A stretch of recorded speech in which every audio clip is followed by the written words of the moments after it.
ಜಾಗದಲ್ಲಿ ಈಗ ಯಾರಾದರೂ ಒಂದು ಬಿಸ್ನೆಸ್ ಅನ್ನು ಸ್ಟಾರ್ಟ್ ಮಾಡ್ತೇವೆ ಅಂತೇಳಿ ಹೊರಟಾಗ ಆಯಿಲ್ ಮಿಲ್ ಬಿಸ್ನೆಸ್ ಅನ್ನು ಮಾಡ್ತಾರೆ ಅಂತೇಳಿ ಬಂದಾಗ ಆ ಜಾಗದಲ್ಲಿ ಏನೇನು ಇರಬೇಕು ಆ್ಯಕ್ಚುಲಿ ಅಂತ ಸರ್. ಆಯಿಲ್ ಮಿಲ್ ಮಾಡಬೇಕು ಅಂತಂದರೆ ಒಂದು ಫಸ್ಟ್ ಥಿಂಗ್ ಗ್ರೌಂಡ್ ಫ್ಲೋರಲ್ಲೇ ಇರಬೇಕು. Ground floor. ಫಸ್ಟ್ ಫ್ಲೋರ್ ಎಲ್ಲ ಮಾಡಿದ್ರೆ ಆಗಲ್ಲ. ಸೊ ಅಂದರೆ ಐಟಮ್ ಕಂಟಿನ್ಯೂಸ್ ಎತ್ತಿ ಇಳಿಸೋದಿರುತ್ತೆ. ಸೊ ತುಂಬ ಮ್ಯಾನ್ ಪವರ್ ವೇಸ್ಟ್ ಆಗಿಬಿಡುತ್ತೆ. ಕರೆಕ್ಟು. ಸೊ ಅದಾದಮೇಲೆ ಮೆಕ್ಯಾನಿಕಲ್ ಮೆಷಿನ್ಸು ವೈಬ್ರೇಷನ್ಸ್ ಇರುತ್ತೆ. ಫಸ್ಟ್ ಫ್ಲೋರ್ ಆಗಲ್ಲ, ಎತ್ತೋದು ಆಗಲ್ಲ. ಎಗೈನು ಪವರ್ ಇರಬೇಕು. ಸೊ ಪವರ್ ಅಂತಂದರೆ ಈಗ ಸಿಟಿಲಿ ಯೂಶಲಿ ಯಾರೂ ಪವರ್ ಲೋಡ್ ಜಾಸ್ತಿ ತೊಗೊಂಡ್ರಲ್ಲ.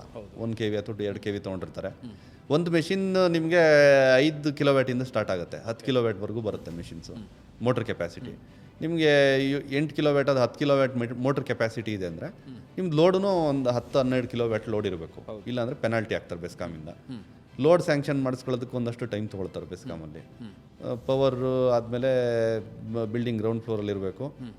ಮತ್ತು ಮಿನಿಮಮ್ ಸ್ಕ್ವೇರ್ ಫೀಟ್ ರೆಸಿಡೆನ್ಷಿಯಲ್ ಏರಿಯಾದಲ್ಲಿ ಅಂದರೆ ನಿಮ್ಗೆ ಫ್ಲೋಟಿಂಗ್ ಕ್ರೌಡ್ ಎಕ್ಸ್ಪೆಕ್ಟ್ ಮಾಡ್ತೀರಾ ಕೌಂಟರ್ ಸೇಲ್ಸು ಅಂತಂದರೆ ಒಂದು ತಕ್ಕ ಮಟ್ಟಿಗೆ ಮೈನ್ ರೋಡಲ್ಲಿ ಇರಬೇಕು. ಇಲ್ಲಾಂದರೆ ಜನಕ್ಕೆ ಗೊತ್ತಾಗಲ್ಲ. ಹೌದು. ಸೊ ತುಂಬ ಇಂಟೀರಿಯರ್ ಇದ್ದರೆ ಜನಕ್ಕೆ ಗೊತ್ತಾಗೋದಿಲ್ಲ. ಕರೆಕ್ಟು. ಸೊ ಆಮೇಲೆ ತುಂಬ ರೆಸಿಡೆನ್ಷಿಯಲ್ ಏರಿಯಾ ಇದೆ ಅಂದರೆ ಗಾಡಿಗಳು ಬರ್ತಾ ಇರುತ್ತೆ, ಹೋಗ್ತಾ ಇರುತ್ತೆ, ಒಂದಷ್ಟು ಸೌಂಡ್ ಇರುತ್ತೆ. ಕರೆಕ್ಟು. ತುಂಬ ಸೌಂಡ್ ಇಲ್ಲ ಅಂದರೂ ಒಂದು ಸ್ವಲ್ಪ ಇರುತ್ತೆ.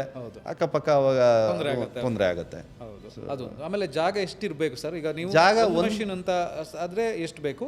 ಒಂದು ಮೆಷಿನ್ ಅಂತ ನೀವು ಸ್ಟಾರ್ಟ್ ಮಾಡ್ತೀರಾ, ಒಂದೇ ಮೆಷಿನ್ ಚಿಕ್ಕದಾಗಿ ಪ್ಲಾನ್ ಮಾಡ್ತೀರಾ ಅಂತಂದರೆ ಒಂದು 500ರಿಂದ 600 ಸ್ಕ್ವೇರ್ ಫೀಟ್ ಇದ್ದರೆ ಆಗುತ್ತೆ.